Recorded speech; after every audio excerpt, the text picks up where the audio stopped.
اعوذ باللہ من الشیطان الرجیم بسم اللہ الرحمن الرحیم قال القها یا موسیٰ اللہم صل علی محمد وآل محمد وعجل فرجہ۔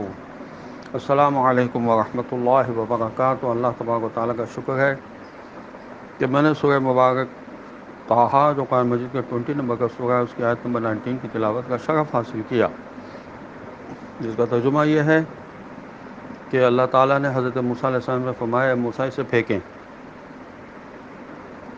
لاٹھی کا دفتر سانپ بن جانا معجزہ ہے۔ معجزات عام طبیعتی قوانین کے دائرے میں وقوع پذیر نہیں ہوتے، بلکہ کیونکہ ایک خشک لکڑی کا دفتر متحرک سانپ میں تبدیل ہو جانا عام طبیعتی قوانین کے تحت ممکن نہیں ہے۔ ہم نے اس سے پہلے بھی اس بات پر روشنی ڈالی ہے کہ معجزے کو عام طبیعتی قوانین کے تناظر میں دیکھنا صحیح نہیں ہے، کیونکہ معجزے کے پیچھے اس کے اپنے علل و اسباب ہوتے ہیں جنہیں ہر کوئی تسخیر نہیں کر سکتا۔ یہاں سے معجزہ ہوتا ہے۔ کسی مریض کو دوائی کے ذریعے شفا ملی ہے تو اس کے علل و اسباب قابل تسخیر ہیں، اور اگر دست مسیحا سے شفا ملی ہے تو یہاں جو علل و اسباب کار فرما رہے ہیں وہ دوسروں کے لیے قابل تسخیر نہیں ہیں۔ اس آیت میں ایک لطیف اشارہ ہے، اور قرآن کی آیات میں کافی اشارے موجود ہیں جن سے انسان اپنی صلاحیتوں سے مقاصد کو حاصل کر سکتا ہے اور نتیجے نکال سکتا ہے۔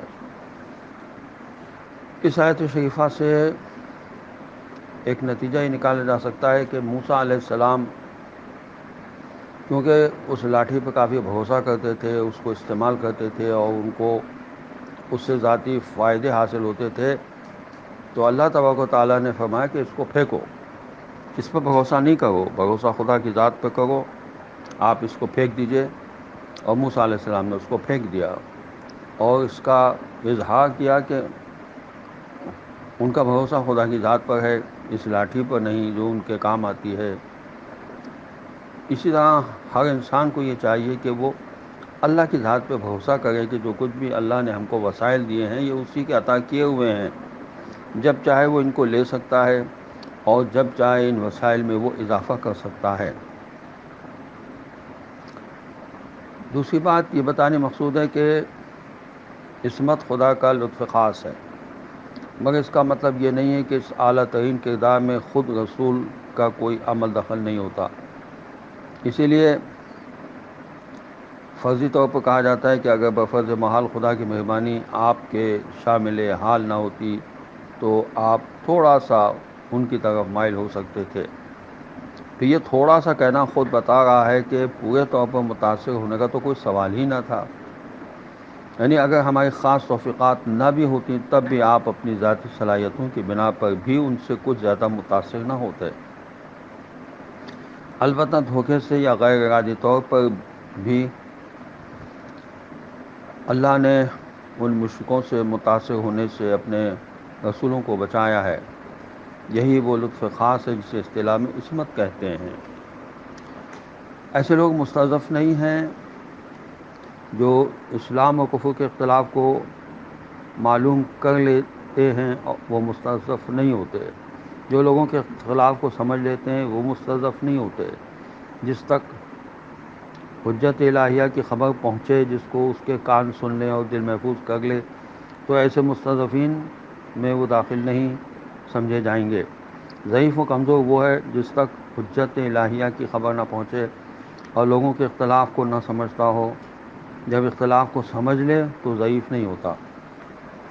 سلیمان بن خالد کہتے ہیں کہ میں نے حضرت امام محمد باقر علیہ السلام سے مستضعفین کے بارے میں پوچھا تو آپ علیہ السلام نے فرمایا کہ پردے میں بیٹھی بھولی بالی خواتین جن سے ان کا خادم کہے کہ نماز پڑھو تو وہ صرف وہی کچھ پڑھیں جو آپ بتائیں، وہ خادم جو نہیں جانتا سوائے اس کے جو تم اسے بتاؤ، اور بوڑھا کھوسٹ کمسن بچہ، یہ لوگ مستضعف ہیں۔ رہا وہ شخص جس کی گردن اکڑی ہوئی ہو، باتوں میں بڑا جھگڑالو ہو، خرید و فروخت کرنے والا ہو ایسا کہ تم اسے کبھی نقصان نہ دے سکو، ایسے شخص کے بارے میں اگر کہو کہ وہ بھی مستضعف ہے، ایسا بالکل نہیں ہے، نہ وہ مستضعف ہے اور نہ اس میں کوئی شرافت ہے۔